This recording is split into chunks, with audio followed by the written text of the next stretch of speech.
James is a street musician trying to earn his living by playing guitar and singing. He has nowhere to live or even sleep and is often forced to find food in garbage. Passers-by shun him because they see him as an ordinary vagabond.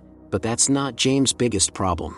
In the past he suffered from severe drug addiction, but he is now clean and doesn't intend to take up any more of his old habits. James wants to start a new life. His loved ones do not communicate with him because of his past. One day, when James was once again looking for a bed for the night, a former Baz buddy suggested he get in his car and relax a bit.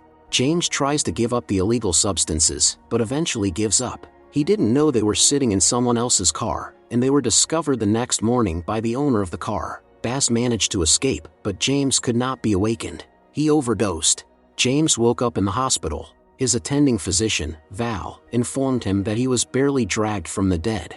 In addition to intoxication, James was diagnosed with hepatitis. James promises Val that he won't snap again and returns to the street to a vagrant lifestyle. In the meantime, Val met with an acquaintance of hers who deals with welfare issues. She asked her to provide James with housing, despite his questionable past. Val knows that James has a good heart and believes in him, so James found the home. Val made sure he was okay and was on her way out. James thanked her from the bottom of his heart, because lately Val had become the closest person to him. While taking a bath, James heard strange noises in the kitchen and thought a burglar had entered the house. But it turned out to be a big red cat that had come in through the window. He was behaving himself and had already eaten the dried cereal he had knocked off the cupboard. Then James poured him some milk. He thought the cat was lost, so he decided to look for his owners in the morning. The cat stayed overnight at his house, and while James slept, he came to his bed and purred.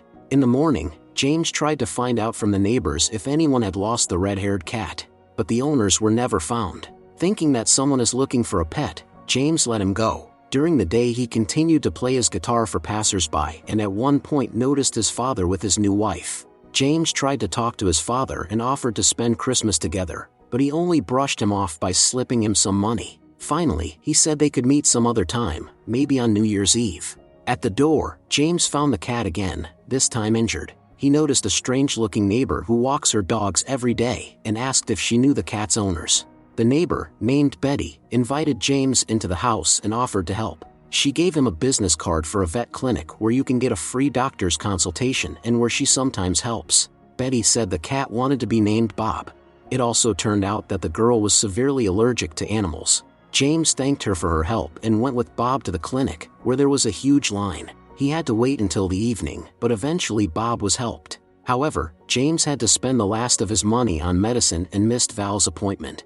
At home he tried for a long time to give Bob the medicine, but without success. Then Betty came to his aid again, and she had no difficulty in doing so. A heart-to-heart talk took place between them. James told that his parents had divorced a long time ago. For a long time he lived with his mother and his father never visited him. When James grew up, he traveled all over the world. He dared not confess his addiction. The next morning he came to see Val, who was unhappy that he had missed the previous appointment. James told her about the cat and about meeting Betty. Val worries about him, because she is afraid that in a fit of emotions he would break loose.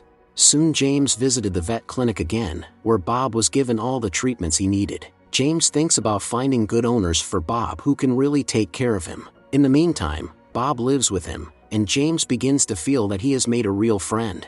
Now he's not so lonely. One day when James went to work with his guitar, Bob followed him and even managed to sneak onto the bus unnoticed. James had to take Bob with him. The other passengers were delighted with the big red cat. As James walked down the street, Bob climbed on his back, and all the passers-by turned and smiled at them. Some even took pictures with them. People were fascinated by Bob. This time James gathered a huge crowd around him, and everyone enjoyed listening to his songs. And Bob was always around and drew everyone's attention. James and Bob managed to make a lot of money, and an elderly woman came up to them after the show and shared a story about her ginger cat, who was no longer there. She loved him very much and misses him dearly. Baz was watching the whole thing. James' life is starting to get better. He and Bob are having dinner together. He's constantly talking to his new friend. And when they were about to go to another concert together, James was caught up with Baz, who looked terrible from withdrawal syndrome. He asked for money, and James gave him some, because Baz promised that he would only spend it on food. Christmas was approaching. After the show, the same older woman gave Bob some canned cat food and a striped knit scarf. On his return home, James met Betty and they arranged to have dinner together at her house. The next day James went with Bob to the supermarket. The cat sat on his shoulders, as usual, and was not at all afraid of people. James thinks about Betty all the time and decides to buy her a bouquet of flowers. As they were walking home, James saw Baz on the road, unconscious. James tried to revive him, and Betty rushed to his aid. Soon doctors arrived and Baz was taken by ambulance, but he had no pulse. At home, Betty and James had a frank conversation. Betty confessed that her beloved brother had suffered from addiction and had passed away in this house in his 28th year. He was a fine artist, and his paintings hang everywhere in the house. At the next appointment, James declares that he is ready to go off the medication completely, but Val insists that he must continue. James spent Christmas with Bob and Betty. They exchanged gifts and had fun. Later, in the park, James told Betty that he wanted to visit his father in the new year, even though he knew he would not enjoy his company. Determined, James drove to his father's house. He took Bob with him. Before entering, James watched through the window how his father lived with his new family. From the outside, their life and home seemed perfect. When his father opened the door for him, it was immediately clear that James was not welcome here. His company was especially disliked by the father's new wife, Hillary. They asked James to leave because they was expecting guests. Before he left, Bob, frightened by the children, managed to make a real mess in the house. James, along with Bob, left in an upset mood. He was bitter that his own father didn't need him. James and Bob continued to perform. People began to recognize them in the streets and treated them with great warmth. But one scumbag set a dog on them, and James did everything he could to protect Bob. Other people stood up for him too. An altercation broke out, and the police intervened. Even though it wasn't James' fault, he was banned from performing for 6 months. On top of that, Betty saw James buying heavy medication at the drugstore to relieve his withdrawal symptoms. James tried to explain himself to her, but she wouldn't listen. But James, though he could no longer make a living from music, did not give up and found work. Now he was selling magazines on the street. His faithful friend Bob was still sitting on his shoulders, so people willingly came up, took pictures and bought magazines. One day a man came up to them and introduced himself as a journalist, saying he wanted to write an article about them. But one of James' colleagues told the employer out of envy that James was allegedly selling magazines on foreign territory and taking his customers away from him.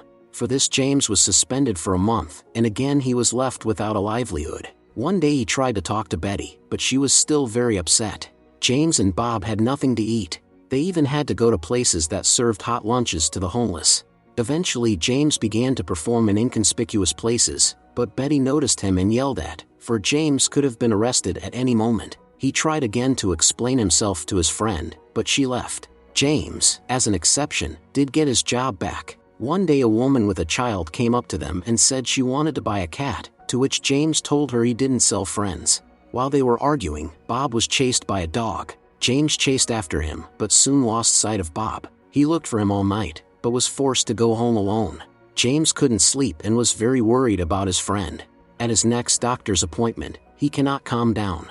It's been 2 days and Bob is still missing. James fears that something might have happened to him. He can't eat, sleep, or play the guitar, for he has lost the closest creature in the universe. In the next scene, we see a woman working in a publishing house discussing with a colleague a video from the internet that has gathered millions of views. The main characters in the video are Bob and James. The woman says the story is worthy of a book. Meanwhile, James couldn't accept what had happened and blamed himself for Bob's loss. He almost snapped and went back to his old ways, but at the last moment he was able to stop himself. And when he walked in from the street into the house, he found Bob. James cried with happiness and hugged and kissed his cat. It wasn't long before he informed Val that he was ready to give up all his medication. Val explained that it would be very hard, but James was ready for this step. Before it started, he told Betty about everything through the door, and just as he was about to leave, his friend came out to him after all. She forgave him and told that she would be bringing James food for the next few days, since he wouldn't be able to leave the house. For many days James suffered from withdrawal syndrome, but thanks to Bob, he was able to overcome it. He was now completely free of his addiction. At the next appointment Val told him how proud she was of him, and James didn't know how to thank her. After all, Val was the only one who had believed in him and given him a chance at salvation. James' life was getting better, and Betty is going to come home to her parents. For all this time she had been living her brother's life rather than her own. Before she left, she gave James a keepsake, left him a new address and phone number, and gave him a letter left by a literary agent when James was away. James met with literary agents who suggested that he write a book about Bob. But before he started working on it, James decided to meet his father. He said that he completely gave up drugs, and they asked each other for forgiveness for everything. After that, the extensive writing began. James and Bob's book launch was well attended, including Betty, Val, and his father. James told his readers how he got his chance at life thanks to his best friend, Bob, and the support of people who believed in him. And when James was signing his autographs and Bob's autographs, we can see the real James Bowen, with whom this story happened, walking up to him.